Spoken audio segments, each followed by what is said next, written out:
Hello and welcome to our webinar series for the New South Wales Community of Practice for Policy Professionals. My name is Louisa Mamuni and host of this webinar today. I'd like to acknowledge the traditional owners of the lands on which we are meeting and the elders past, present and emerging. Whether you're on Darawal land or Wiradjuri land, I'd like to welcome you, and I'm personally on Gadigal land. So we have a full house today. There should be quite a few people joining us. So just to kind of minimise the pop-ups, please try and keep your camera off and mute on for now. There will be a question and answer session at the end, and you'll be invited to come back into view. So the aim of this webinar is to explore policy skills and how these might grow and develop in the course of your career from graduate through to secretary. And as fitting to our community of practice, we take a very broad view on what policy is, and it's really, though, the work that we do to support government decision making, from identification of issues through to consideration of options, refining ideas, tailoring solutions, consulting stakeholders, supporting the actual decision making with ensuring our decision makers have the best advice possible and that they are in the position to make the best possible decision, and implementation as well, and evaluation, so we can improve the way that we do things for next time. So policy skills are really a combination of knowledge, applied skills and behaviour, but policy skills are not apparent in the PSC's capability framework.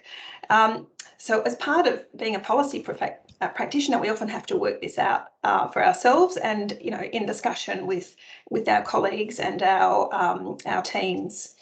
So I thought today is a good opportunity to explore this with a much broader group. And we're learning also from the past jobs that we've had, so that we bring those skills to the fore as well. So it might be our knowledge, it might be our role in broader society that we are learning from as part of our policy skills, and also what we admire in others. And policy skills are not only confined to the work that policy practitioners do. You might have come from a different field altogether and have landed in policy. I trained as a scientist originally, and I use those skills still as I do my policy work.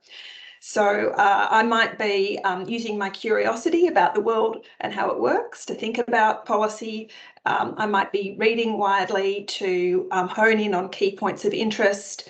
I might use my knowledge about science to communicate broadly to a really wide range of audiences. And of course, I'm using my analysis skills all the time. And if I get a chance, I'm quite keen to do some data analysis to identify trends, for example. So I'm really curious, actually, to find out what skills or experiences you've had in your past that have helped you in your policy role. And you might like to pop that into the chat as I introduce the members of our panel. So we have Jim Betts. He is the Secretary of the New South Wales Department of Planning, Industry and Environment at the moment. He was appointed in April 2019, and he leads thousands of people, public servants responsible for urban, regional planning, water, environment protection, energy, Aboriginal outcomes, housing, property, local government. Okay, that's quite a broad range of things, Jim, that you're responsible for. And under Jim's leadership, he has brought forward some transformational reform across a very wide range of areas, including planning reform, water security, urban design, sustainability, climate change, biodiversity conservation, and the energy sector. Jim is a champion of DPI's values, kindness, inclusivity, creativity, collaborativeness, and daring. And he was previously the CEO of Infrastructure New South Wales and Secretary in the Victorian Department of Transport. And if you've been watching with Who's Who lately, you will have seen that Jim will become the Secretary of DPC in the future as well. Michelle Dumazel is the Executive Director for Biodiversity and Conservation in the Department of Planning, Industry and Environment. She provides policy advice on koalas, land management, planning and conservation. She's responsible for the koala strategy and the biodiversity offset scheme, conservation programs and services in Greater Sydney and also in the far west of New South Wales. And Michelle's got a broad range of experience from program design and delivery in New South Wales, Queensland and the Commonwealth across a really broad range of areas, social, economic and environmental issues, including the NDAS. James is a director currently coordinating reforms to improve the planning system and productivity of the state. James has held senior positions in local government, in fact 4 different local councils he worked for, so brings an immense range of experience from those previous roles. And he drove strategic and operational improvements. He's also got a legal governance background. And Carmila Chand is a 2020 New South Wales Government graduate on rotation currently with the Better Regulation Division in the Department of Customer Service. Welcome all of you. And Carmila, I should say, she studied environmental science and also government and international relations. So that's a very handy skill set to have. So we're going to have some formal questions for the panelists first, and then, as I said, it will be time for us to have a Q&A session. But I'll get started with a bit of an opener, and we might start with Carmila first. So we'll go in reverse order to the way that I introduced you. In your career, panelists, so far, what has been a breakthrough moment for you in terms of developing policy skills? Yeah, thanks, Louisa.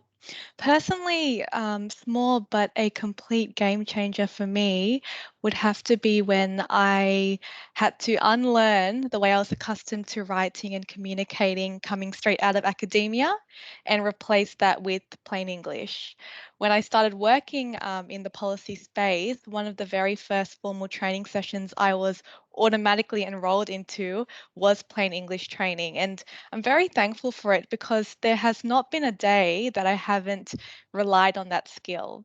I've learnt that, at the end of the day, good policy is, or at least should be, easy to understand and easy to communicate, and that it can be really difficult to move good work forward if someone who is not a subject matter expert has difficulty grasping the issue and the advice right away. And it doesn't stop there. I also learnt that you could potentially deter your stakeholders from engaging in a policy output, whether that output is a program or a piece of correspondence, if you've communicated it in a way that is confusing and complicated to them, because what might make sense to you might not make sense to another person. So that breakthrough moment for me was really a big epiphany of just how important plain English skills are to policy work. That's a fantastic observation, Carmila. Totally agree. James. Thanks, Louisa. A breakthrough moment for me was when I realised that policy skills is something you develop over the course of your career. So when I was in my 20s, one summer I worked in a kitchen in a cafe, and I had no experience, and I washed dishes all day long. It really sucked. After a while, I was asked to help make some of the things on the menu. And one day I asked the chef if I could make the spaghetti bolognese a bit differently. I think I wanted to add bay leaves or something. And he said, no, I wasn't allowed to change anything on the menu, and I couldn't change the menu. And I think my professional career has taken a similar arc. In the beginning, I was only allowed to review and proofread policies. A little bit later, I was allowed to update existing policies. And then a bit later, the senior leaders would come to me and ask me for a brand new policy that they didn't have. And now I'm at a point where I'm working with other people, and we can go to the senior leaders and propose a new policy that perhaps they haven't even thought of.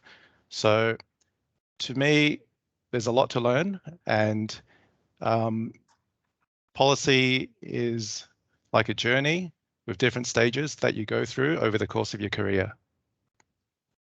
It definitely is. And personally, I'm all for adding bay leaves to spaghetti bolognese. Michelle. Thanks, Louisa. Look, for me, a breakthrough moment was certainly I worked in a Premier and Cabinet in Queensland with Glyn Davis and Peter Bridgman, those who have studied the policy would know of the Australian Policy Handbook, and they're the people who wrote that handbook. I think in our modern day and age, we often look at the policy cycle as kind of being a little bit outdated because things are moving quickly, and we now have policy hives and much more complex matrices on how to consider policy. But for me, that was a breakthrough moment because having that kind of foundation and working so closely, Peter was running the policy division at the time, has really set me up for the rest of my career. I still think about those foundations and having a real kind of language to discuss policy with my staff is anyone who's worked with me will know that I often have my own interpretation of what the policy cycle is. So, yeah. How exciting to have worked with those luminaries. And, I think it's great to hear about mixing of ideas between academia and the coalface. Jim, any breakthrough moments for you? I'm not sure whether they were breakthrough moments, but they were moments of sheer terror where I was dropped in it and left to fend for myself. As a grad in the UK Department of Transport in 1990, I had to produce advice on where the next airport runway should be built in the southeast of England. No one wants to have a runway anywhere near their house, and there were 3 or 4 different airports that could have been chosen. So I had to design a policy framework to trade off environmental, social, and economic considerations and operational and logistics. And I did such a good job that there is still a graduate in the UK Department of Transport trying to work out where to build that runway 31 years later. And then if you fast forward to when I was in my role at Infrastructure New South Wales, the Premier at the time, Mike Baird, asked us to design a state infrastructure strategy to determine how we should spend the $20 billion worth of anticipated proceeds from the sale of the electricity assets. And again, the similarity was absolutely no framework existed to determine how you should order priorities rationally in terms of spending a $20 billion budget across the broad suite of infrastructure. So often it's where you're thrown a question where the person asking the question doesn't really know the question that they're asking and hasn't defined it properly. And you have to actually go back to basics and design your own decision-making framework, which will enable them then to take decisions with confidence, real back to basic stuff. It's an interesting observation that you're having to, in policy, you're often having to work with questions that are quite ill-defined, vague. The goalpost can shift at any point. So that does keep us on our toes, definitely. Our next question, I'm going to ask this to Jim and to Michelle. What policy skills do you particularly value in your teams in the department or across government? Let's start with Michelle. Okay. Look, that's a really good question. From my perspective, I think sometimes when we're developing policy, we can just get quite tunnel vision. We're kind of thinking about just how, what we need to deliver. And I think one of the things that I really value is where that thinking about how does the certain policy that you're working on actually fit into the broader fabric of our society, also in terms of what the government's trying to achieve. And so being always able to think about the bigger picture as well as what you're looking to do, because I think that's where you get a better outcome. I think there's some really, when I look at the capability framework, I kind of think about, some of those aspects around when we look at, problem solving, think and solve problems, display courage and resilience is particularly important. And obviously that idea about working with others and influencing and negotiating, but certainly that idea of being able to straddle the bigger picture as well as looking at the individual policy, I think is a real skill that I value. Yeah. Jim, over to you. Well, I'm kind of with Carmila. I think communication skills are incredibly important. When you do a job like mine, I have to confront the private language, technical language of energy people, biodiversity people, planning people, water people. They all have their own private language. And so in a way, I'm a proxy for the poor ministers that sit at the end of the decision-making chain and have to negotiate through all the technical complexity.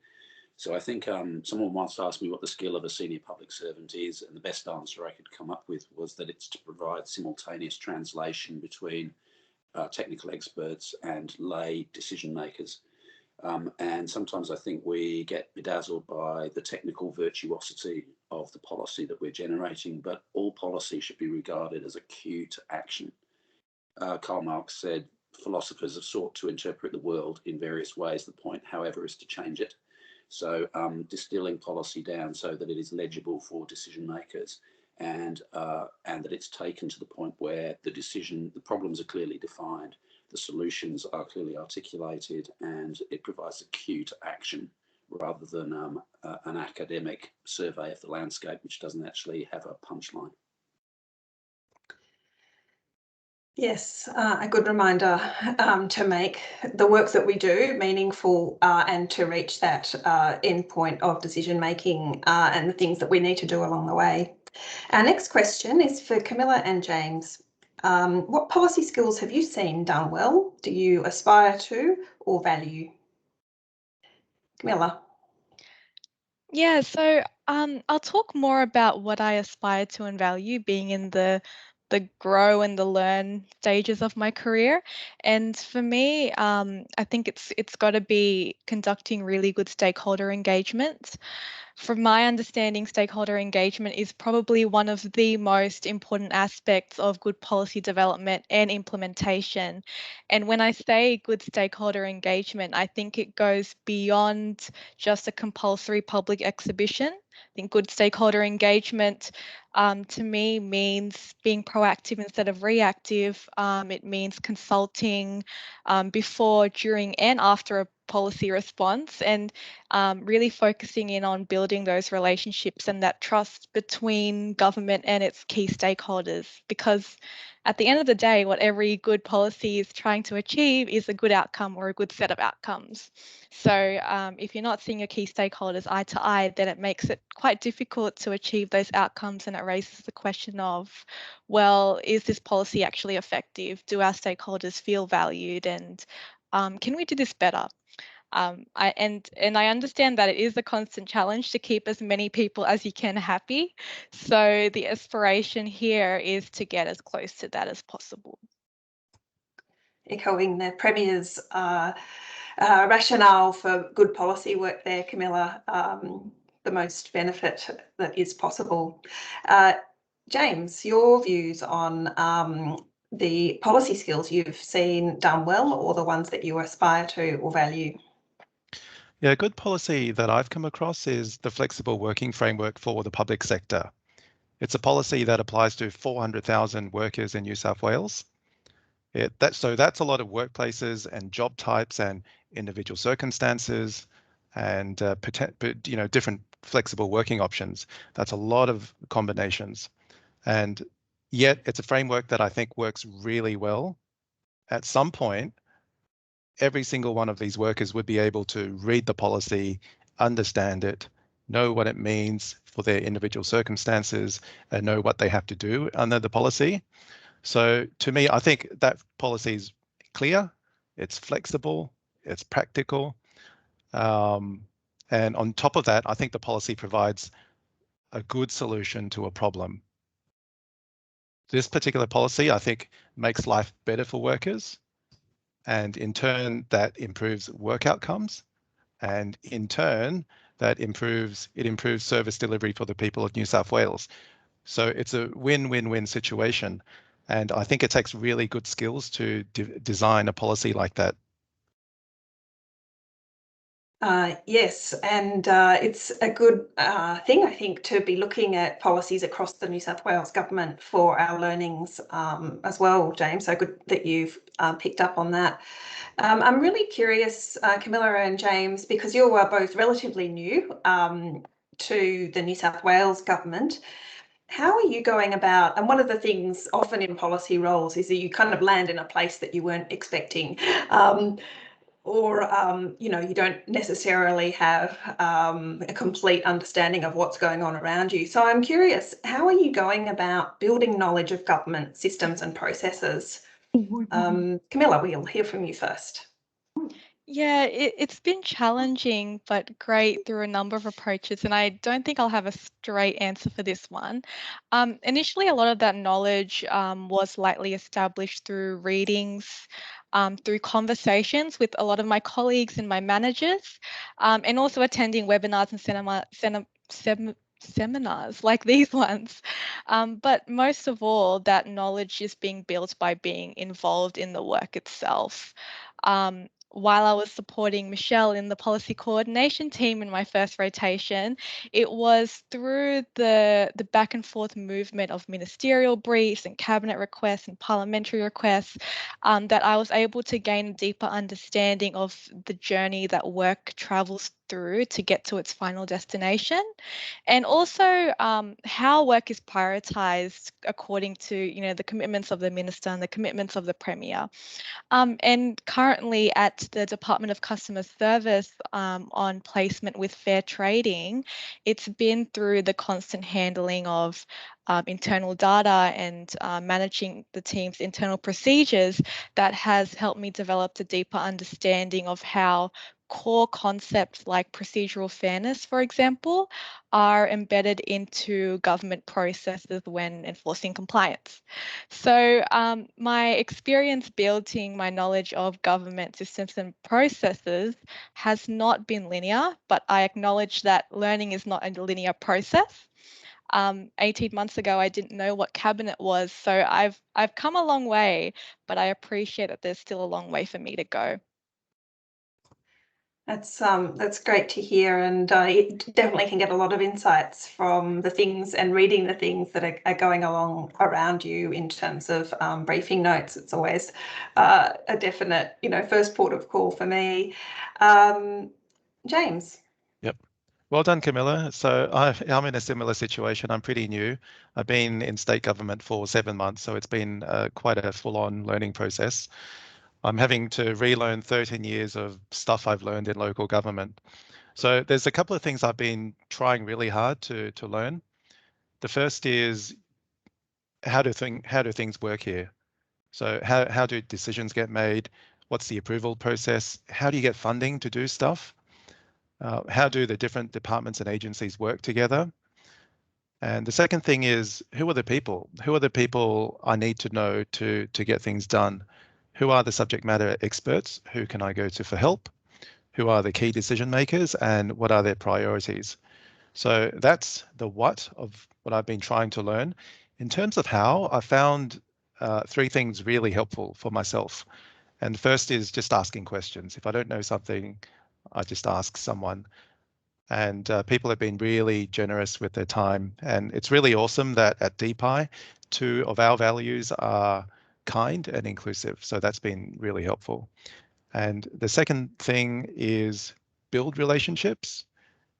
Anytime I had the chance to talk to someone about what they do and what I do and how we can work better together, I grabbed that opportunity and tried to build a positive relationship with them.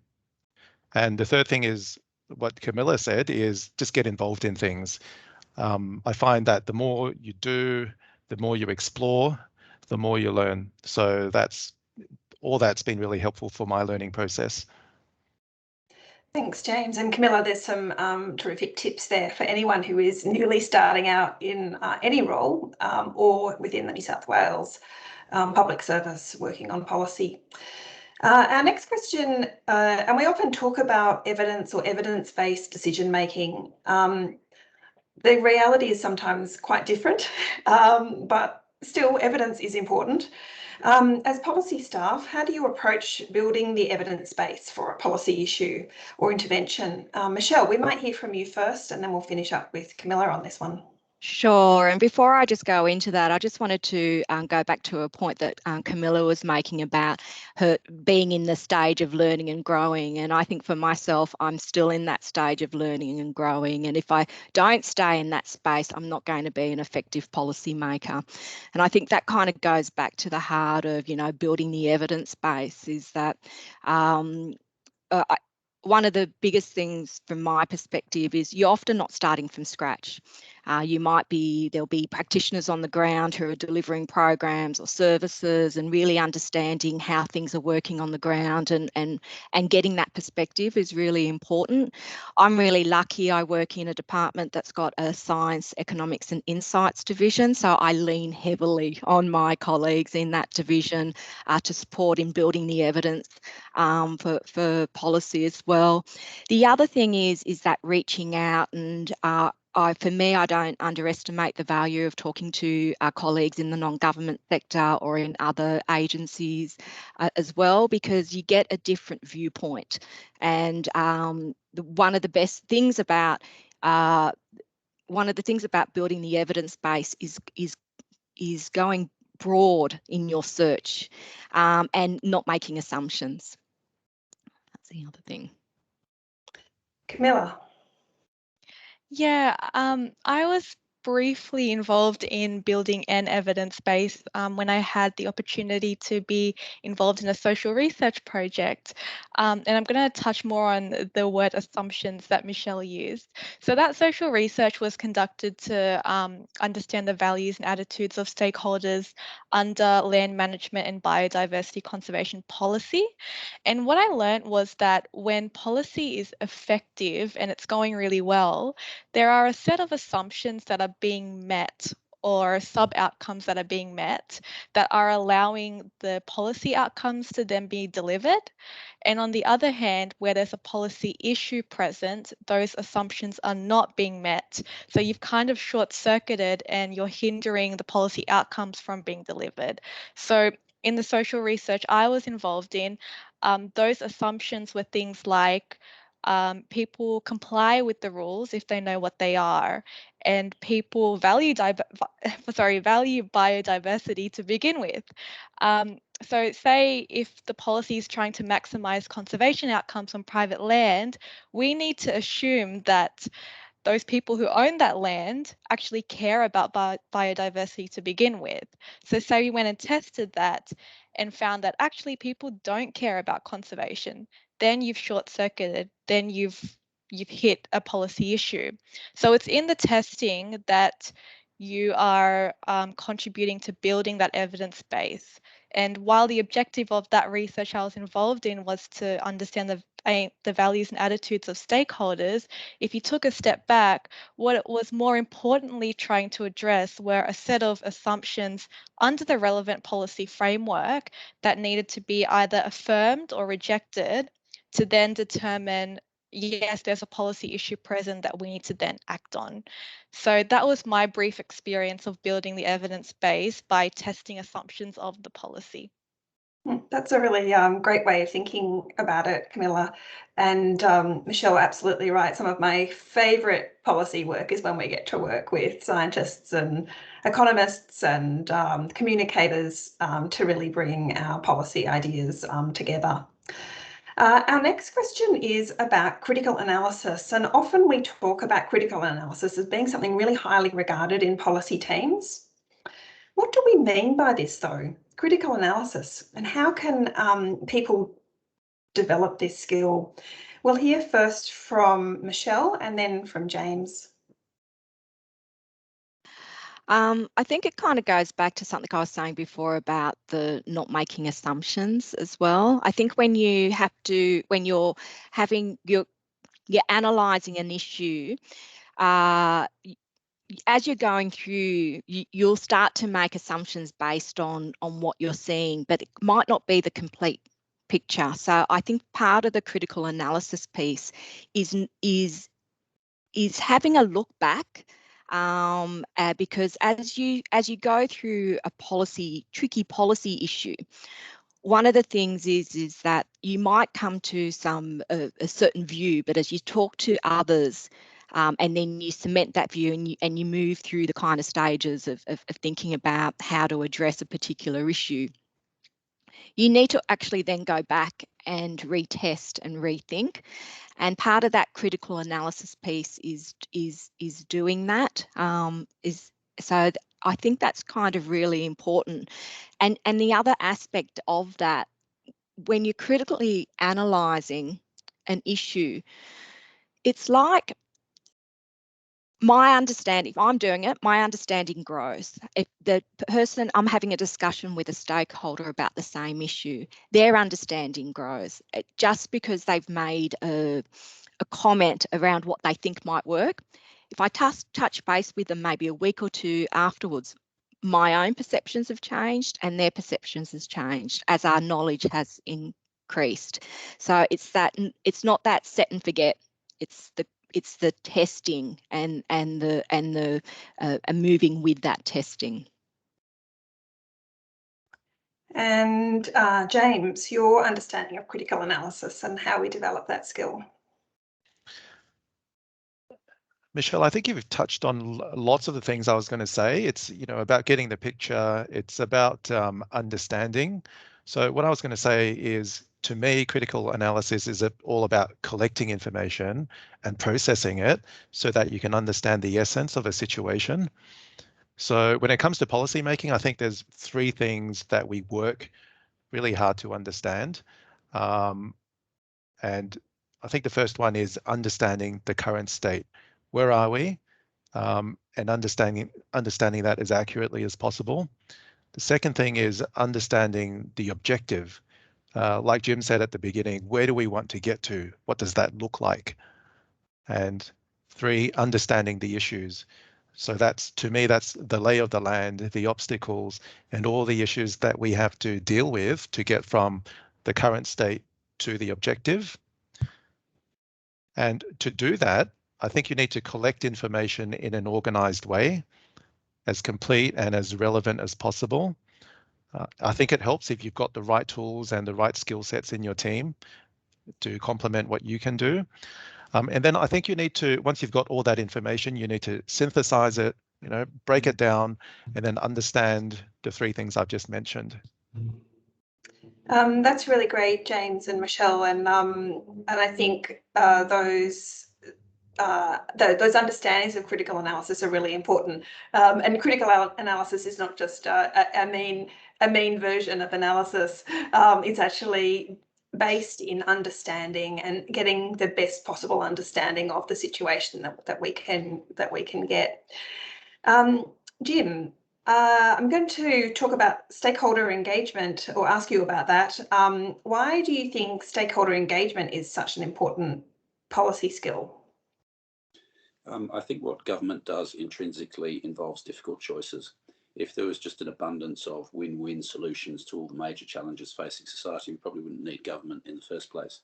So we're kind of there to arbitrate the public interest and to optimise the public interest, not based necessarily around zero sum all the time, but there are clearly trade-offs and winners and losers around scarce resources like the use of land, the use of water, carbon, road space, and even trade-offs like, for instance, public health versus economic prosperity and activity. And government finds itself in the middle of those choices all the time. We kind of have a monopoly on power, but we don't necessarily have a monopoly on wisdom. And so a willingness for government to engage openly and meaningfully, as I think, again, Carmila was indicating, and listen deeply, is a recipe for achieving better policy outcomes than if we simply cook it up internally with the groupthink that can sometimes go on within government. Where we do engagement, it needs to be genuine, it needs to be respectful, and we need to go into it prepared to change our position in the light of evidence and perspectives that are brought to bear.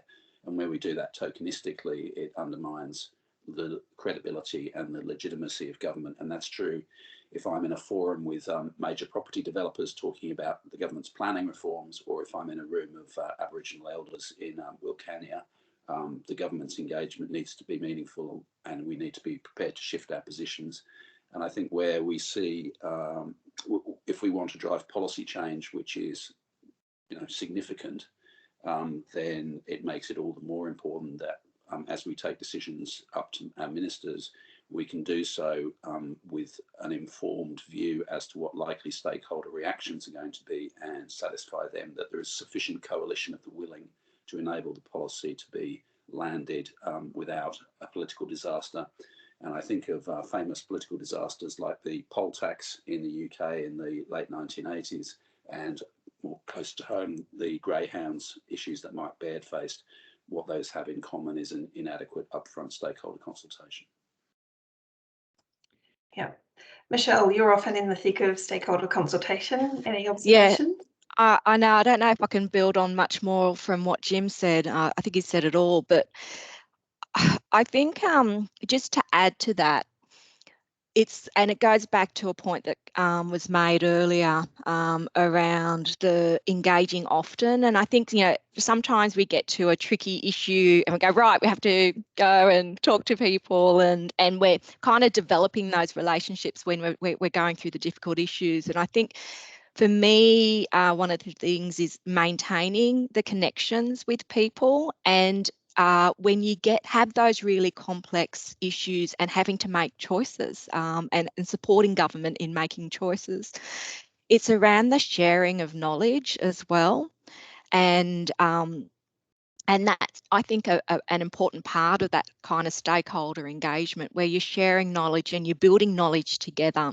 And so when you get to the really tricky issues, you're not starting from a base zero. You've got a strong foundation, and you've got that kind of strong relationship where you can actually go deeper into the contest of ideas. Probably the only thing I'd add. Yeah, the sharing of knowledge and the ongoing relationships are incredibly important there, and interesting, because often we see stakeholder consultation as and now we have to go and do stakeholder consultation, and it's broader than that. I'm going to turn now to a couple of a different theme in policy skills, and it's to do with how the public sector interfaces with the political arena, the political staff, so the officers of our ministers employ staff, and they're often involved in the policy process as well. So for any of our panellists who would like to have a stab at this question, how do you see your role in the public sector versus the role of others, such as policy advisors working at ministerial level, or even advocates in NGOs as another example of people who are engaged in policy work?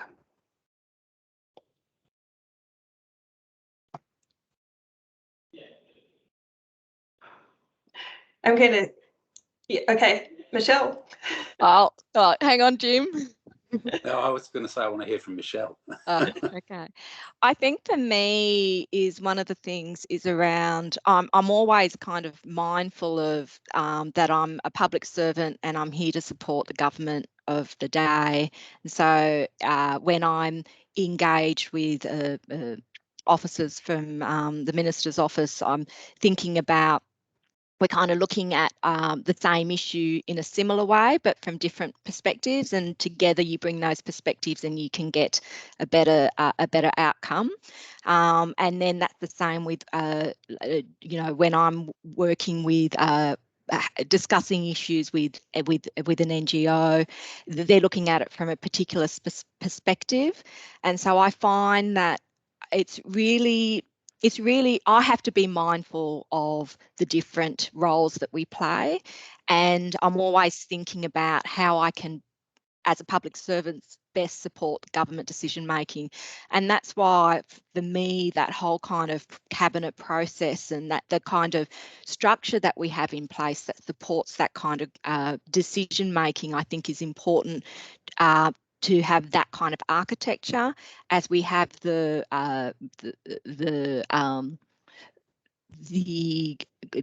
day-to-day conversations on moving policy forward. Jim, would you like to add to that? Yeah, so the way in which decisions get taken within government, some people outside government imagine that it's a straight sort of command and control type arrangement, and there are days when I wish that it was. but it just isn't. Decisions are taken very organically. Everything is in a constant state of negotiation within government. Different political and other influences are brought to bear on that decision making. And I think having relationships with ministerial staffers who have political agendas and being open to the views of people outside government, whether they're in peak bodies or other NGOs, just provides important data points. We should never be captured by those people, but they do provide data points which enable us to understand the broader sort of ecosystem of opinion and interest which we're going to have to negotiate as we take policy forward. So we should always be open to the cues that we get from those different groups, but not captured by them. And as I think Michelle was indicating, think about the motivations underlying the positions that they're taking. For instance, there are various peak bodies in the development sector who are rewarded for pushing the government to deregulate and to permit development of the built form in as unconstrained a way as they can get away with. So we need to be cognizant that they have certain motivations which are serve private interests, and or advisors have roles which serve political interests, and our compass that we navigate by is the public interest. And so it's distinct from those things, but helpfully informed by them. Thank you. Yes, I'm glad we got to public interest. It would have been a bit of a miss if we didn't mention it at least once. So our last formal question, before we open it up for questions from our audience, is about political nous, if you prefer political awareness. And that kind of understanding of what's going on at a political level can make or break your career. If you say the wrong thing at the wrong time or give the wrong information to the wrong person, for example. What do we really mean by this term political nous, and how can we get it? Jim, we might ask you first. Well, the way in which I think I managed to develop whatever political nous I've got is by actually having the experience of working in a minister's office as a public servant and seeing the world through the eyes of ministers. And it was hugely educative to see the world in which they operated was very different from the world in which I existed as a junior public servant. The pressures they were under from the media, from Parliament, etc., really helped me see the world through their eyes. It's a bit like we were saying about stakeholder engagement earlier on, deeply understanding where people are coming from, the constraints that they face, the things that are important to them that may not be important to us. And I don't think see political nous as being, avoid making a mistake that might be career limiting. There are times when we need to, tell truth to power. We should always be competent in everything we do. We should always make sure we've got our facts straight. But it does provide an opportunity to read the landscape and to determine whether the time is right for a particular proposal, or to determine how far we should go down a particular path. And sometimes to anticipate that windows of opportunity will open up. That old cliche about never waste a crisis. I think COVID has shown that we can drive all kinds of progressive reform in the context of crisis that we perhaps wouldn't have been able to without having a pandemic followed by, following hard on the heels of bushfires and droughts and so on. So it's really about looking for opportunity as well as being aware sometimes of political constraint. Michelle, what are your observations on this? Look, I think, yes, seeing it in action has really helped me. And I think in my early stages of my career, where I might not have had access to that, it would be around, making sure I was reading my minister's maiden speech. I was looking at what is being said in Parliament by my minister and what the kind of questions are being asked, having a look to see how it's then interpreted in the media, and then being able then to kind of have that in mind as I'm kind of working through policy issues. And so that's if you're at the early start of your career, that's a really good way to start engaging in that space and listening to what's important, and that's being said at that kind of political level, gives you kind of in your kind of sphere of influence, can actually then help in terms of when you're thinking about a problem, how it might then progress through like a cabinet process or actually, you know, be debated in Parliament. So I think that's also something that's really useful. Thank you. And we now have questions from our audience. So Darby, if you'd like to turn your camera on and ask your question, that would be great. Just as a bit of a intro, Darby looks like he's interested in how to get a job in policy. So I think you've come to the right place. Think of this as your interview with 250 people. Would you like to ask your question to the panel? Well, if this is my interview, I'm sorry about my casual attire. I'm actually on a day off, but I've tuned in for this. So I'll just read my question. So what advice would you have for professionals without formal policy experience looking to make a switch into the policy space? How can we show our value to prospective teams? And what are some curveballs or surprises we might expect in the policy space?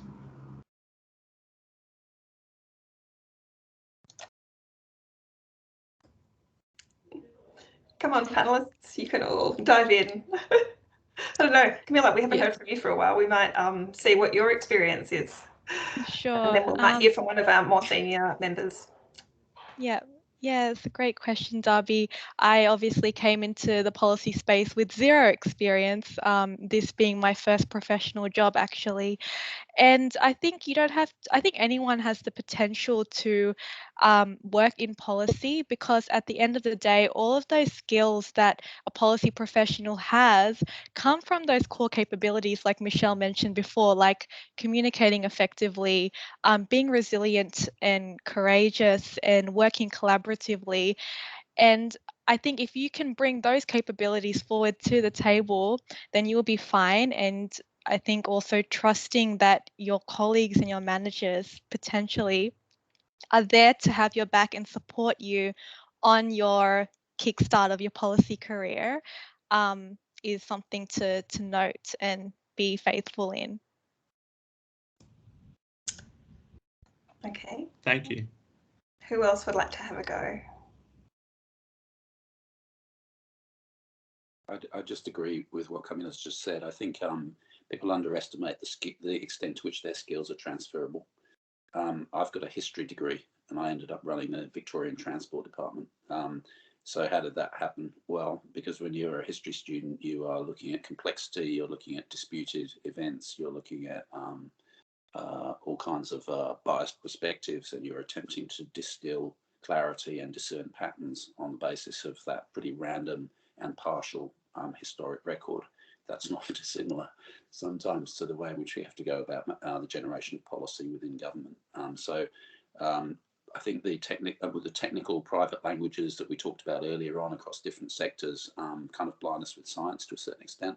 And if you can look past those and realise that those are learnable, and as Michelle indicated, there are reservoirs of people who really do have deep technical expertise that you can draw on for the really hard technical scientific stuff, then it's probably far easier to get involved in policy work than you might think at first blush when you hear people talking in a very authoritative way using lots of quite technical language. In fact, you might actually be really adding value by asking the dumb questions that everyone else is too afraid to ask. Thank you. Susanna, can we hear from you now? You've got a question on a very fundamental and important question about understanding the impact of policy on different parts of our society. So I wasn't planning to be on camera today, so I'm just going to leave that off. But my question is kind of inspired by Invisible Women by Carolyn Criado Perez, which I think all policymakers should read. And I just find, in my experience in government, we tend to do really generic policies that we think are going to work for the population generally, but often a policy will have a very different impact on different population groups like women and men, or Indigenous Australia, or LGBTQI. And I think we capture that in maybe social policy a lot, but we don't capture it in like transport policy or environmental policy. And so I was wondering what appetite there is to maybe shift that across government. Jim, I think you should start with this one. Yeah, as the guy that used to run the largest tram system in the world that was inaccessible to people in wheelchairs or people pushing prams, I think it is a good place to start. I think we're increasingly alive to the fact that there is a diversity of experience in society, whereas previously we were probably solving for the perspectives of the male-dominated elites who were the decision makers within government, and that those habits have been difficult to unlearn. But this is one of the great sort of one-sentence business cases for having diversity at all levels in our organisation, including leadership, diversity of experience in order to inform policy. I've sat in meetings where urban designers have flashed up, images of what new railway stations should look like, and the reaction of women in the room has been very different from the reactions of men around perceptions of security. And we know that from data that large parts of our city have been designed in ways which prevent women feeling secure, or and that would go for other conspicuous minority groups as well as being inaccessible for people with disability. So the democratisation of decision making comes in part from having diversity within our workforce, not just the statistical diversity, but a diversity of voices which are in themselves influential, and putting people from the groups that you've described in the driver's seat to make those decisions is the best way of curing the real problem that you've identified.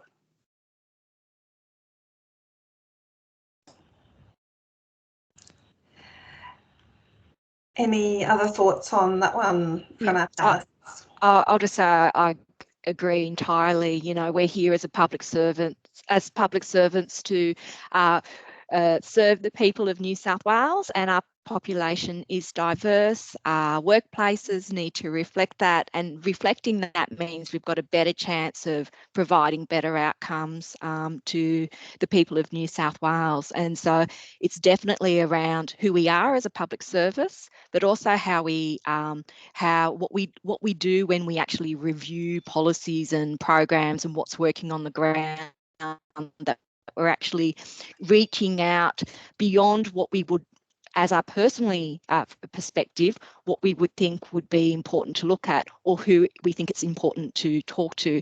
So as well as that, it's around, if we've got a more diverse public sector in terms of ways of thinking, then it means we can actually talk to our colleagues who will have those diverse views, who can then help us moving forward on that. So completely echo everything that Jim's just said. And there are more deliberative things we can do, like, for instance, every paper that comes to DPI's leadership team has an Aboriginal impact statement within it, which is something we require of ourselves as a discipline. So there are sort of tactical things that you can do to bring on that diversity of perspective. Simon, we might hear from you now. You have a very important question, I think. Thanks, Louisa, and thanks for the video opportunity. Gets the chance to show off my lockdown beards progress. I'd love to hear, I'm from DPC Shaping Futures team, and I'd love to hear about how the panel thinks about how you use policy to incorporate the interests of not just the current public, which you talked about, but future generations of the public too. And given that they don't have a voice, how do you best ensure that their kind of interests are incorporated into these important decisions? I reckon everyone would like to have a go at this question. Who wants to go first, though? Let's start with Jim. Oh no, Michelle. Okay. I was going, one of the things that we look at, and it's certainly, when you think about the way that the government's kind of made, looking out to 2050, for example, with net zero, or we, looking at in terms of, in my space, doubling the koala population by 2050. I think having that kind of view, one of the things I often ask my team, what does this look like in 100 years' time? How would we like to see that? And I think we need to be asking ourselves those questions. So that's personally I think there's a couple of things in terms of direction of where we're seeing government more and more think about that long term, because we are here for people now and for tomorrow, and then also asking ourselves those questions as well. Yeah, I agree with that. And one of the good things about this government is it's in its third term, it's in the second half of its third term, but it's still churning out long-term policies. So from a DPI perspective, in the last few weeks, we've got housing strategy, which looks 20, 30 years into the future. We've got water strategies, which are based on paleoclimate based projections generated by the chief scientist about the impacts of climate change over 30 or 40 years.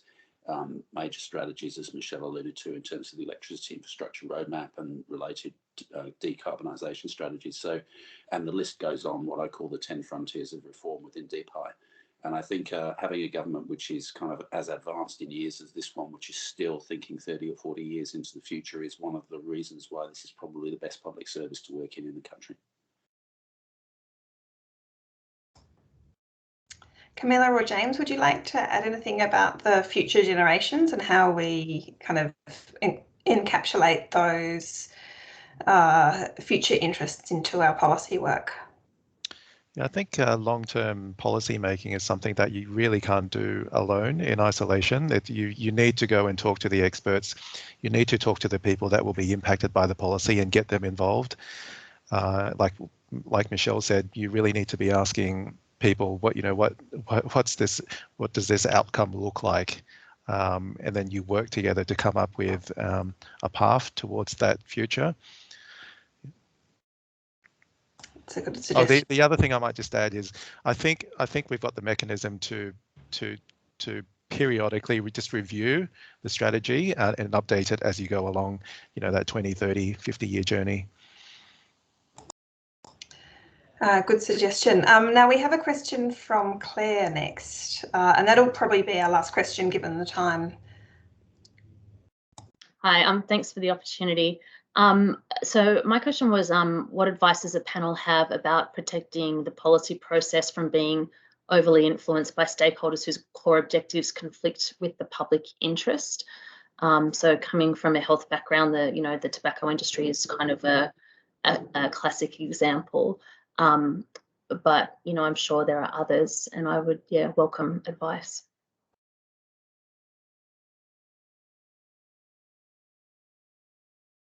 I would say having a really solid evidence base and ensuring that we have an evidence base where the facts are not in dispute. So you have to deal with the tobacco lobby, we have to deal with the development sector, who will produce data, often partial data, and try to skew the conclusions from that in a way which serves their private interest. We need to meet them with a far more rigorous, stress-tested, peer-reviewed evidence base, and draw insights from that which are meaningful and cut through for the key decision makers. So we sort of fight fire with fire in a very sort of rigorous and serious public service sort of way. Everything that we do should be strongly evidence-based. And on the other hand, if those external stakeholders have evidence and insight which conflicts with ours, then again, that's an interesting data point which might enrich our own understanding of the issue. So we shouldn't necessarily brand them as the enemy and close our ears to what they have to say. Thank you.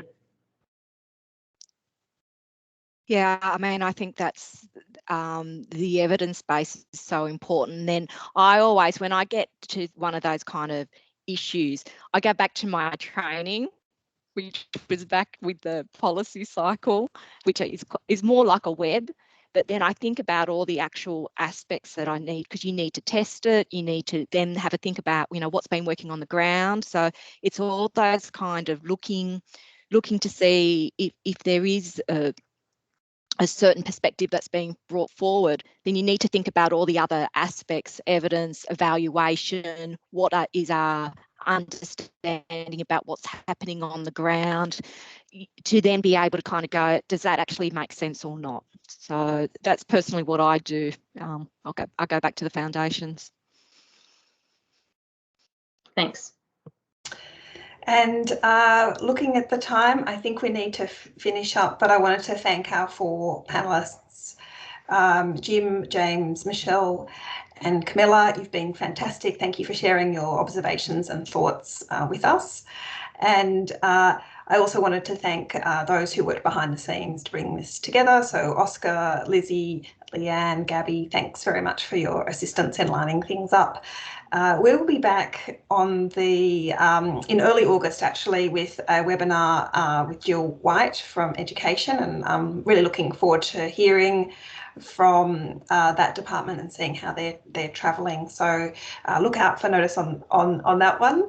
And until then, take care. Hope you have a great day. Thanks, Louisa. Well done. Thanks, Louisa.